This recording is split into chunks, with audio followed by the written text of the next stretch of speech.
2018 की जो भर्ती थी रेट की, बिल्कुल इंग्लिश एसएलपी के 2016 के जितने भी युवा साथी हैं, मैं बोलूंगा इस मैटर पे। अभी भी अगर आप नहीं मानेंगे तो मैं इस मोबाइल पे आपको दिखा सकता हूं कि मैंने माननीय शिक्षा मंत्री जी की वहां पे मैसेज भी डाला है इस बात के लेके, मैंने कॉल भी किया है। तो लेकिन कुछ बातें ऐसी होती है जो इस लाइव के माध्यम से साझा नहीं की जा सकती। दोस्तों हर चीजें होती है, क्योंकि हर प्लान के साथ काम करना बहुत जरूरी है, क्योंकि बहुत सारी चीजें अगर आउट हो जाती है तो कई लोग जिनको शिक्षा मंत्री जी शिक्षा विभाग के मैटर में, वो नहीं चाहते कि उनके पास भी बात जाए। आपका कार्य आप चिंता ना करें, इस प्रकार से हम करवा रहे हैं, कोशिश कर रहे हैं, वो बात मैं आपको साझा कर दूंगा। सबसे पहले आप पेज पे या ट्विटर पे बने रहें दोस्तों। हाँ, आज तो सुनवाई थी 2018 की भर्ती को लेके। जितने भी युवा साथी हैं इसको हर ग्रुपों तक ये बात पहुंचाई, राजस्थान के यूथ को स्पेशल मैसेज में डाल रहा हूं। डीबी में आज चैलेंज किया गया था सरकार की तरफ से, आप लोगों को पता है जो कुलदीप कुमार वाला जो केस था उस मैटर को लेके थर्ड पार्टी की तरफ से मनोज जी भंडारी भी उतरे थे और गवर्नमेंट की तरफ से डबल मनीष व्यास जी थे, और जो जिन लोगों का जो केस था जो रीसफल चाह रहे हैं युवा साथी, उनकी तरफ से जीआर पूनिया इसमें बहस की। जीआर पूनिया जी ने जब बात रखनी शुरू की तो उन्होंने ये कहा था कि ये जो केस है ये नॉन मेंटेबल है और इस केस को डीबी में चैलेंज ही नहीं किया जा सकता।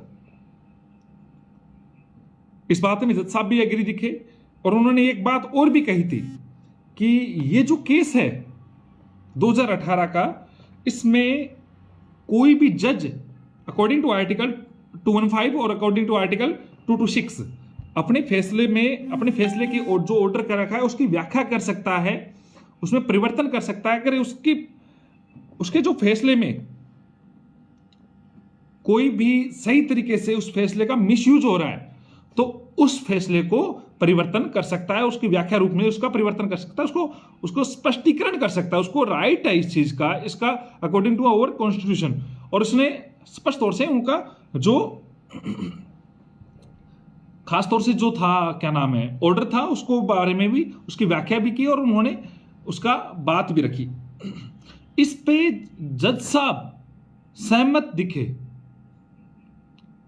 और जब कोई बात नहीं बनी तो भंडारी जी ने और सरकारी जो वकील थे उन्होंने ये कहा कि हमें इस बात का नॉलेज नहीं था, इस बात की हमें पूर्णतः हमें इस बात की जानकारी नहीं थी। तो उन्होंने डेट मांगी सरकार की तरफ से, सरकारी वकील की तरफ से इस संदर्भ में डेट मांगी गई है, और आगे की डेट आप लोगों को पता है मई की, मैंने आज ट्वीट कर दिया था, मई में इस पर सुनवाई होनी है। और जो मेन बात यह थी कि क्या यह याचिका खारिज हो जाएगी।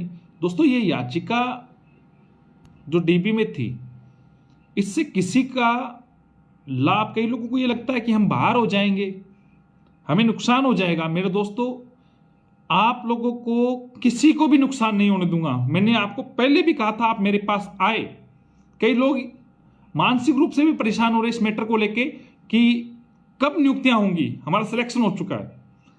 दोस्तों समय जरूर लग रहा है, आप संविधान को मानने वाले हो, आप इस बात को समझने वाले हो, मैं स्पष्ट तौर से मूल्यों की और सिद्धांतों की बात करता हूं, उसके अनुसार ही मैं आपको बात बता रहा हूं। कुछ बातें हैं मेरे पास कि किसी भी प्रकार के व्यक्ति बाहर नहीं होंगे अगर आप सही राह में चलेंगे।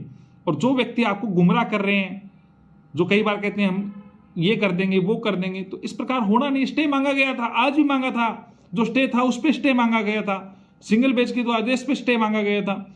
ऐसे स्टे नहीं मिलेगा, अकॉर्डिंग टू रूल्स होगा सारा काम। दोस्तों मैं गलत नहीं कह रहा हूं, आज मेरी बात आपको गलत इसलिए लग रही है कि आपकी बात आपके खिलाफ है, लेकिन कल ये बात सच होगी क्योंकि मैं तथ्य और सत्य की बात रखता हूं। आज भी मैं कह रहा हूं, आप आए दोस्तों, मेरे पास आए, इस बात को मैं क्लियर कर रहा हूं कि किस प्रकार से आप इस भर्ती को क्लियर करवा लोगे, और आप जहां पे भाग रहे हो उस वे को छोड़ना पड़ेगा, वरना फिर आप मानसिक रूप से भी प्रताड़ित हो सकते हैं। उसकी मैं नहीं कह सकता इस मैटर में नौकरी, कई लोगों को लगता है मैं नौकरी जा सकती, तो फिर आप गलत वे में जाएंगे। तो दोस्तों कुछ नहीं कह सकता मैं इस मैटर में।